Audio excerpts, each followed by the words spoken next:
Triangle XYZ similar to triangle LMN.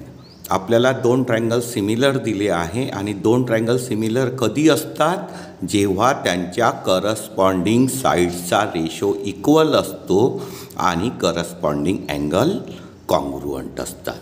तर आपल्याला हे दोन ट्रायंगल सिमिलर दिले आहे, triangle XYZ similar to triangle LMN, म्हणून यांचे करस्पॉन्डिंग अँगल कॉन्ग्रुअंट होईल. तर एक्सचा करस्पॉन्डिंग अँगल L, वायचा करस्पॉन्डिंग अँगल M, झेडचा करस्पॉन्डिंग अँगल N.